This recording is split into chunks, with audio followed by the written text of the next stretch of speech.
जिला जींद मुख्यालय पर परिवेदना समिति की बैठक में पहुंचे पंचायत मंत्री महिपाल ढांडा ने कहा कि प्रदेश भर के सरपंचों को वे कल सौगात देंगे और उन्होंने कहा कि सरपंचों को मंगलवार को कुरुक्षेत्र विश्वविद्यालय के सभागार में बुलाया गया है। उन्होंने यह भी कहा कि रविवार को प्रधानमंत्री द्वारा रेडियो में मन की बात के माध्यम से जो अपील देशवासियों को एक पेड़ मां के नाम अभियान के लिए की गई है, उस पर पंचायत विभाग अमल करेगा। इस दौरान उन्होंने पंचायत से जुड़े सभी जनप्रतिनिधियों को आह्वान किया कि वह भी प्रधानमंत्री की इस अपील को आगे बढ़ाएं, क्योंकि इस अभियान से हमारा पर्यावरण बेहतर होगा। उन्होंने यह भी कहा कि इस अभियान में जनप्रतिनिधियों के साथ साथ युवाओं को भी जोड़ने का काम किया जाएगा। पंचायत मंत्री ने यह जानकारी आज जिला जींद मुख्यालय पर जिला परिवेदना समिति की बैठक के पश्चात मीडिया से बात करते हुए दी। उन्होंने कहा कि जनप्रतिनिधियों की लंबे समय से काफी मांग लंबित हैं, जिस पर उनके विभाग द्वारा प्रदेश भर के जनप्रतिनिधियों को बातचीत के लिए कुरुक्षेत्र विश्वविद्यालय के सभागार में बुलाया गया है, जिन्हें कल प्रदेश सरकार द्वारा सौगात दी जाएगी। उन्होंने कहा कि आज जिला परिवेदना समिति की बैठक में कुल 17 शिकायतें रखी गई थी, जिसमें 11 का निपटान मौके पर कर दिया गया और 6 को अभी लंबित रखा गया है। जगत महान न्यूज के लिए जींद से रोहतास भोला की रिपोर्ट। 6 का मौके पे निपटान हुआ और 11 को अभी हमने पेंडिंग किया। उसको हमने कहा है कि इसको 3 डेज, उसको 15 डेज में ग्रीवेंसेस को निष्कर्षना, और जैसे ही उसको सेटिस्फेक्शन लेटर वो देता तो उसको और जो बाकी बच्चे हैं उसको हमने नेक्स्ट मीटिंग के लिए किया। ऐसा नहीं है कि बस इनको कुछ चीज़ें ऐसी होती है कि इसमें हमें भी सोच समझ कर थोड़ा निर्णय लेना पड़ता है। सामने वाले अधिकारी की भी बात को समझना सुनना पड़ता है। मैं अगर एलिगेशन लगाने वाला हूँ या मैं शिकायत करता हूँ तो मैं तो ये चाहूँगा कि मेरा जितना जल्दी निपटान हो जाए उतना जल्दी मेरे लिए ठीक। क्योंकि कई बार वो पॉलिसी में आता है कि नहीं आता है, वो नियम के अनुसार ठीक है कि नहीं, इसको भी एक बार जांचने में देखने में थोड़ा समय लगता है। इसलिए मैंने उन लोगों को किसी को 10 दिन तक, किसी को 15 दिन तक, किसी को 5 दिन का ऐसे करके टाइम दिया। अगर वो इस समय सीमा में अपना काम नहीं करेंगे फिर बोलते न बोले फिर मेरी साथ। जब से आपने कार्यभार संभाला है तो जनसाधारण को आप डिपार्टमेंट की योजनाओं का लाभ किस तरह से पहुंचेगी, इसके लिए कोई पहल की? बिल्कुल, हमारी जो कल्याणकारी नीतियाँ ऑलरेडी बनी हुई है, डेवलपमेंट को लेकर भी हम लोगों ने बहुत पुराने समय से नियम कानून वो सारी की सारी चीज़ें पॉलिसी बनी, उसमें हमने फंड्स जारी करने की बात है, हम लोग बहुत जल्दी इसमें भी जारी करें। जो समस्याएं पंचायत से संबंधित, विभाग से संबंधित थी, उनका भी हमने मोटा मोटा अपनी इंटरनल मीटिंग कर करके लगभग सब को ठीक कर लिया। अब कोई इंटरनल हमारे जो डिपार्टमेंट की ग्रीवेंसेस की होने अभी तो बात कुल मिला के जो सरपंचों का मामला है, आप वही जानना चाह रहे थे, वही पूछ रहे थे, मैं उसी चाह रहा हूँ। उसका भी हम लोग कल ही सारा का सारा निपटान करें। सरपंचों को कुछ बड़ी सौगात हम लोग देने का मन है। हम लोग जैसे चुनाव जीत के आते हैं ऐसे ही सरपंच हमारे भाई हैं, वो भी चुनाव जीतते हैं। बल्कि अगर सही पूछे तो हमसे भी ज्यादा टफ चुनाव तो सरपंच का होता है, उसका राइट, और उसने ही ओरिजिनल सरकार का काम करना। तो गाँव में अगर डेवलपमेंट करना है तो डेवलपमेंट करने के लिए सरपंच सरकार की सबसे अहम कड़ी है। इसलिए अहम कड़ी को स्ट्रॉन्ग करना, मजबूत करना, उसकी व्यवस्था को सुनना और उसकी समस्याओं का निदान करना, यह सरकार की जिम्मेवारी है। इसलिए हम उन जिम्मेवारियों को पूर्णतः निभा रहे हैं और कल हम लोग इसके ऊपर सब सरपंच भाइयों को निमंत्रण देते हुए आपके चैनलों के माध्यम से उन समस्याओं को दूर करें। सर, ये रोड बनाया जा रहा था बारिश के टाइम पे, कांग्रेस ने इसके ऊपर ट्वीट भी किया है कि ये जो नई टेक्नोलॉजी है नरेंद्र मोदी ने इजाद की है और इसको उसका पेटेंट भी दिया जाएगा, तो भ्रष्टाचार फैलाओ और पैसा कमाओ, ये भाजपा की नीति, ऐसा ट्वीट भी किया गया। उसके ऊपर आपका क्या?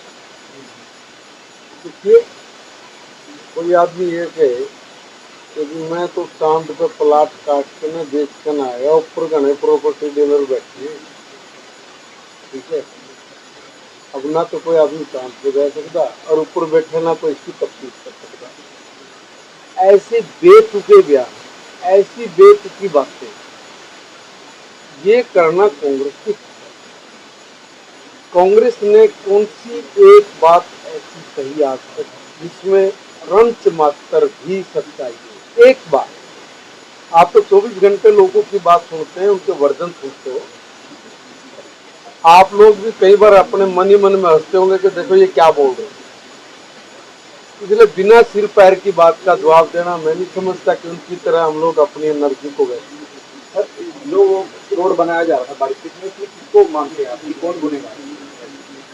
पहले तो आप ये बताइए कहाँ का रोड है। और काम तो फॉरेस्ट डिपार्टमेंट का, मगर मैंने कर ली, बाई चांस कर ली।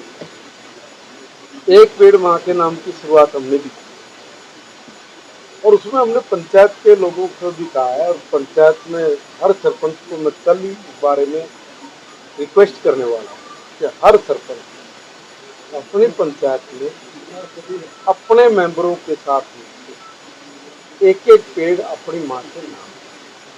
अगर एक गांव में 20 वार्ड है, अगर 20 पंचायत के मेंबर हैं, एक सरपंच 21 हुआ। कुछ टीचर्स को, कुछ एक्स सर्विसमैन को और कुछ जो जॉब में लगे हुए लोग और कुछ जागरूक बच्चे हमारे, अगर ये एक बार ठान ले कि आने वाली जिंदगी हमारी, अगर हमें उसको सुरक्षित करना है तो दो चीजों पे हमको फोकस करना पड़ेगा, एक पानी के ऊपर, दूसरा पेड़ के ऊपर। और इसलिए आप एक एक पेड़ जरूर लगाएं। और अच्छी बात यह है कि उसको भावनात्मक रूप से जोड़ने के लिए देश के प्रधानमंत्री ने आह्वान किया है। आदरणीय मोदी जी ने कहा था कि माँ के नाम पे पेड़। तो जब हम लोग माँ के नाम का पेड़ लगाएंगे तो सीधी बात है कि उसकी भावना, मेरी भावना उस पेड़ के साथ जुड़ेगी, वो पेड़ ग्रोथ लेगा, पेड़ बढ़ेगा और पेड़ बढ़ेगा तो हमें जिंदगी देगा। इसलिए जिंदगी अगर हम लोगों को चाहिए, सांस हम लोगों को चाहिए, तो हमें पेड़ लगाने ही पड़ेगा।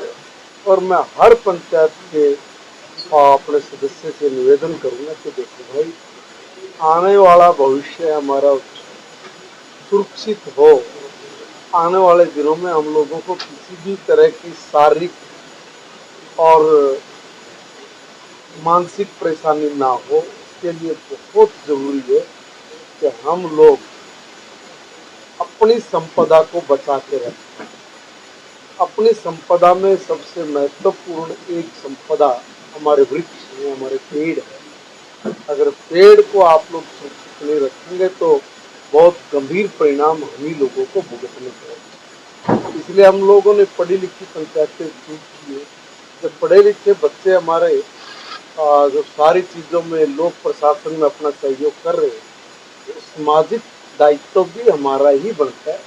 इसलिए ये सामाजिक आंदोलन है कि पेड़ लगाकर हम लोग अपने आप को सुरक्षित रखें। ये हमारी सामाजिक और नैतिक जिम्मेवारी भी बनती है। आपके चैनल के माध्यम से मैं सबसे निवेदन करूंगा कि अपनी माँ के नाम पेड़ लगाते हुए अपनी प्रकृति को बचा के रखने की जो हमारी जिम्मेवारी है, हम उसको पूर्णतः निभाएं। चुनाव था, लोकसभा प्रदेश की पंचायतें थी, उसमें आपका वोट बैंक गिरा है, काफी गिरा है, 5 सीटें आई। अब जो विधानसभा का चुनाव होगा तो पंचायतों के मुखिया कैसे कुछ कर पाएंगे?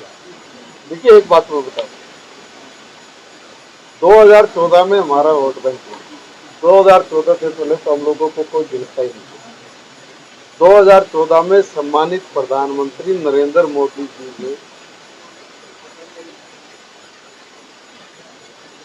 देश की जनता का विश्वास जीता और उस विश्वास के कारण हमारा वोट बैंक बढ़ा। 10 साल तक हम इसको कायम रखा। अभी भी कोई आदमी ये मुखालफते में रहे कि भारतीय जनता पार्टी ने लूज किया, तो ये गलत फहमी। हम लोग मानते हैं कि हम लोगों से बड़ी मात्रा में, बड़े मैंडेट में सिरसा और रोहतक, ये 2 सीटें कांग्रेस में जीती। बाकी 3 जो लोकसभा, उसमें हम लोग 15-20 हजार, 40,000, 50,000 वोट से लूटे। हमें भी उन कमियों का पता लगा कि हम लोग कहाँ पर वहाँ पे चूक किया। आज हमारे अभी भी गौर, हम लोग अपने काम के आधार पे जो कमी हमारे से रही, उस कमी को पूरा करें। आप लिख लें, बड़े मैंडेट के साथ तीसरी बार फिर से भारतीय जनता पार्टी की सरकार हो रही है। Babu Beta and Sons Private Limited company अभी वही असमंजस में पड़े हुए हैं कि मुख्यमंत्री बाप बने के बेटा बने, और उनका असमंजस तो दूर है। उधर से नेत्री कह रही है कि आप चिंता मत करिए, बाबू बेटा को मैं कहीं नजदीक नहीं आने दूंगी। मुख्यमंत्री तो आप समझ गए कौन बनेगा। उधर से राष्ट्रीय नेता कह रहा है कि इन लोगों को सोनिया राहुल के दरबार में कोई पूछने वाला नहीं है, कड़ी मैं ही हूँ, और इसलिए इनका किसी का नंबर नहीं है। मुख्यमंत्री तो मैं बनने वाला हूँ। मुंगेरी लाल के हसीन सपने देखने में कोई पैसा नहीं लगता, इसलिए सपने देखें, इस पर कोई टैक्स भी नहीं लगता। मगर इसका मतलब ये नहीं है कि ये सारी चीज़ें हकीकत में बदल जाएगी। हकीकत में भारतीय जनता पार्टी बहुत मजबूती के साथ आने वाले चुनाव की तैयारी के लिए कमर कसकर मैदान में उतर गई है। हम लोग मैदान में उतर गए हैं। वो लोग ऐसे रथ के घोड़े हैं जो उस रथ को कांग्रेस के चारों तरफ से खींच रहे, तोड़ ही रहे, टूट टूट के वो इधर उधर भी जा रहे हैं। और मैं बता रहा हूँ, जैसे ही चुनाव के दिन नजदीक आते जाएंगे, ऐसे ही कांग्रेस बिल्कुल साफ हो चुकी है।